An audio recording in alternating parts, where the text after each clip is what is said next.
YouTube, it's Frostburn doing another prehistoric documentary. As I said in this intro, doing Deinotherium. I think you can read that. Now I need to be quick, I've only got 10 minutes because that's all YouTube will allow me to put up as it stands. I don't know how to improve the time. So, I'll start reading. If there's any time later, I will continue speaking. Its name, Deinotherium or Deinotherium, pronounce however you want, is meaning terrible beast. It's pronounced Deinotherium, well, on this anyway. Its species are Deinotherium giganteum, Deinotherium bozazi, and Deinotherium indicum. It was a herbivore, meaning it ate plants. Males could be about up to 4.5 meters, or apparently there's even been fossils meaning there could be 5 meter tall Deinotherium, which is about the same size as my window, so which is on the top floor of a normal story house. So that's pretty tall. It's known to have lived in Africa and Eurasia. So Africa was Deinotherium bozazi. Europe was Deinotherium giganteum, and Asia was Deinotherium indicum.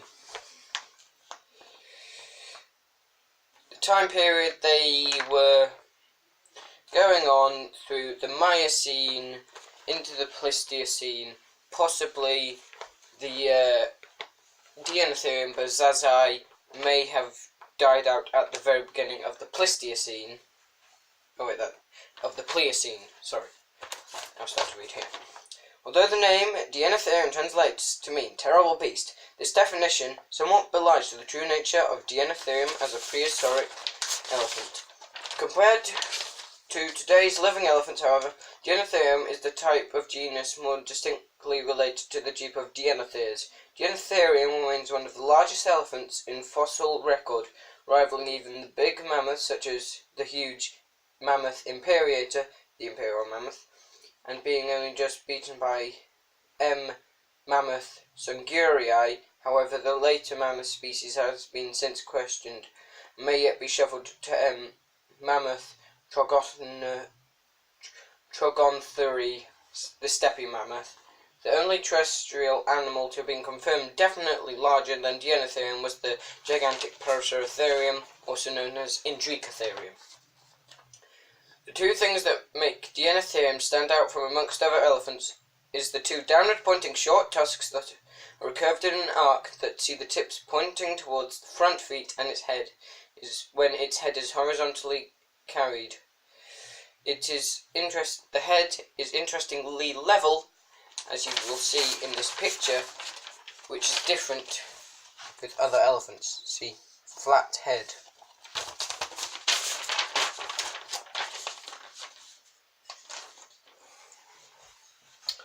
Not only is this a different direction from the forward-pointing tusks of other elephants, but the tusks themselves actually emerge from the lower jaw, opposed to the upper jaw of most other elephants. The reason and function of this arrangement has baffled paleontologists since the discovery of this animal.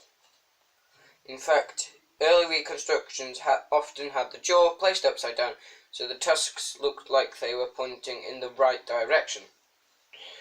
In elephants and mammoths, the tusks are usually used as tools for the purpose of obtaining food. Some popular theories concerning how Deinotherium could use their tusks include digging in the ground for nutritious roots and tubers, hooking them around tree branches where they join the trunk, snapping off the branches, and even rubbing them down trees to strip off the bark. This is quite possible that the tusks were also display devices where the distinctive shape allowed Deinotherium to recognize others of their genus at the time when many other elephants with exotic tusk arrangements were roaming the land. The thing to remember that the purpose of the tusk does not necessarily have to be restricted to one of these functions. It could be none of them or all of them together.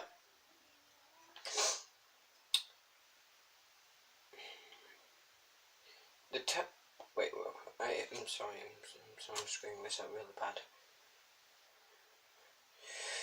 However, with the big tusks being mounted on the lower jaw, Deinotherium would have likely had a finer degree of control over them. Deinotherium was not just different in tusks, but it had a skull that was short with a flattened top, as I mentioned earlier. The nasal opening is enlarged and further back, which strongly suggests that the trunk was strong and well developed. The nasal openings is where your nose joins the cartilage bit. So if you grab your nose here and push backwards, it might hurt a little bit, but you'll feel something hard kind of curving in like that from here, and it curves back. Because this stuff, the scratchy stuff on the nose, is cartilage, and the elephant would have been very large and kind of retreated back into its skull. That's what it's saying here. Anyway, although it is still uncertain how this trunk would appear in life, these adaptations also suggest that Deinotherium had a greater reliance upon it for manipulating things. The main teeth inside the mouth of Deinotherium were also suitable for both shearing and grinding food, which possibly suggests a varied diet.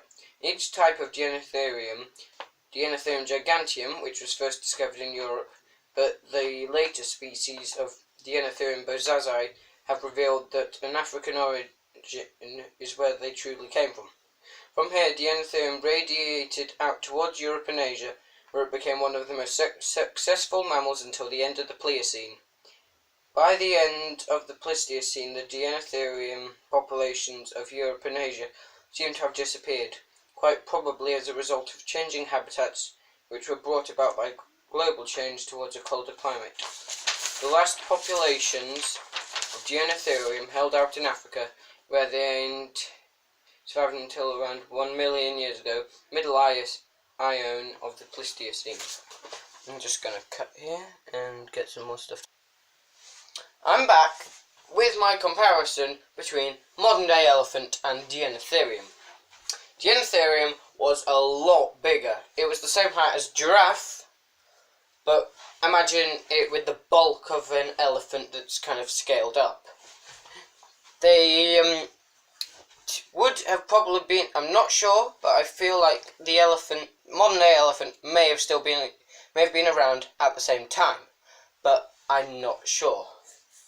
They also had an extremely aggressive demeanour according to Walking with Beasts. If you've seen that, you will have seen the scene where the Australopithecus troop are chased by the angry Deinotherium. This has just come into must meaning it's pumped full of testosterone because it's ready for mating.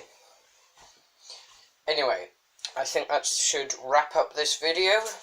Thank you for watching. Please like the video and subscribe. Goodbye.